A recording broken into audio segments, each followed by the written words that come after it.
जटाटवीगलज्जलप्रवाहपावितस्थले गलेवलम्ब्यलम्बिताम्बुजङ्गतुङ्गमालिकां ढमड्डमड्डमड्डमन्निनादवड्डमर्वयं चकार चण्डताण्डवं तनोतु नः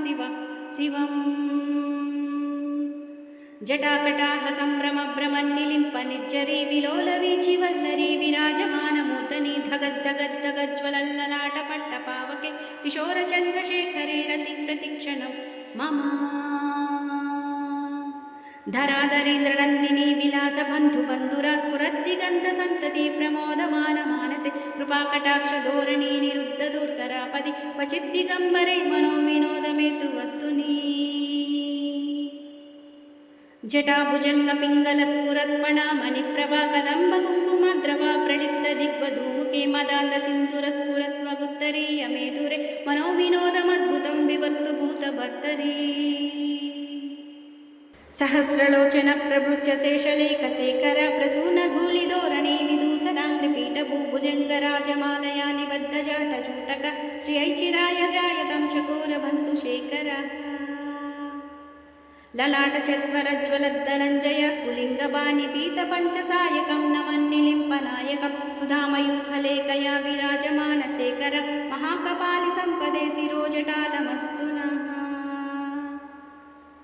करालफालपट्टिक दगद्दगद्दगज्ज्वला धनञ्जयाधरीकृत प्रचण्ड पञ्चसायके धराधरेन्द्रनन्दिनी कुचाग्रचित्रपत्रक प्रकल्पनैकशिल्पिनी त्रिलोचने मतिर्मम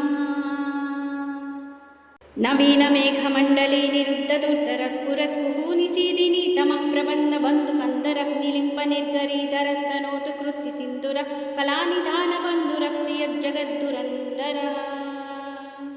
प्रफुल्लनीलपङ्कजप्रपञ्चकालिमप्रभा विलम्बिकण्ठकन्दलीरुचिप्रबद्धकन्दरं स्मरच्चिदं पुरच्चिदं भवच्चिदं मखच्चिदं गजच्चिदान्तकच्चिदं तमन्तकच्चिदं भजे अगर्व सर्वमङ्गला कला कदम्बमञ्जरी रसप्रवाहमाधुरी विजृम्भणा मधुव्रतं स्मरान्तकं पुरान्तकं भवान्तकं मखान्तकं गजान्तकान्तकान्तकं तमन्तकान्तकं भजे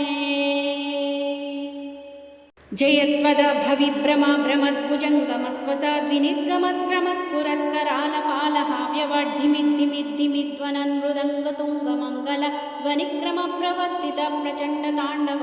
शिवः दृशद्विचित्रतल्पयोर्भुजङ्गमौक्तिकस्रजोर्गरिष्ठरत्नलोष्टयो सुहृद्विपक्षपक्षयो कृष्णारविन्दचक्षुषो प्रजामही महेन्द्रयो समं प्रवर्तयन्मनः कदा सदा शिवं भजे